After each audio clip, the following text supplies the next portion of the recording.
বিশ্বের সবথেকে আশ্চর্যজনক কিছু জিনিস যা দেখে বিজ্ঞানীরাও পাগল হয়ে যায়। সমুদ্রের গভীরে তুমি নিশ্চয়ই অনেক রকমের রঙিন কোরাল দেখেছো, কিন্তু এই ব্রেন কোরাল দেখলে তুমি আরো বেশি অবাক হয়ে যাবে।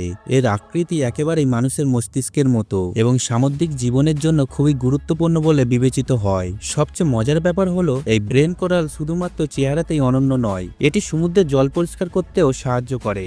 এই কোরাল হাজার হাজার বছর ধরে বেঁচে থাকতে পারে এবং এর আকার ধীরে ধীরে বাড়তে থাকে।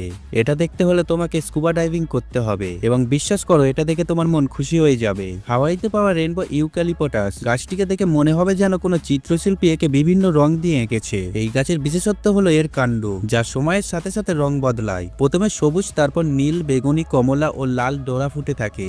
এই অনন্য সৌন্দর্য গাছের ছাল ছাড়ানোর প্রক্রিয়ার কারণেই এর পুরনো ছাল পড়ে গেলে নতুন ছালে বিভিন্ন রং দেখা যায়। এই গাছটি শুধু দেখতেই আশ্চর্যজনক নয়, পরিবেশের জন্য খুবই উপযোগী, কারণ এই গাছ খুব তাড়াতাড়ি বাড়ে এবং কাগজ তৈরিতে ব্যবহৃত হয়। জাপানি ইয়াকিসুকি কৌশল হলো একটি প্রাচীন শিল্প, যাতে কাঠকে পুড়িয়ে শক্ত ও টেকসই করা হয়। এই কৌশলে কাঠ হালকাভাবে পোড়ানো হয়, যার কারণে এর বাইরের স্তরে একটি প্রতিরক্ষামূলক স্তর তৈরি হয়। এটি পোকামাকড় থেকেও সুরক্ষিত রাখে। ইয়াকিসুকি কৌশলে ঘর তৈরি এবং ঘরের নানান কাঠের জিনিস তৈরি করতে ব্যবহার করা হয়। এটা জেনে তুমি অবাক হবে যে ভিডিওতে দেখা এই নমনীয় জিনিসটি রাবার নয়, বরং একটি ধাতু, যাকে অ্যালুমিনিয়াম মধুর চিরুনি বলা হয়। এই ধাতু খুবই শক্তিশালী এবং এটি খুবই নমনীয়।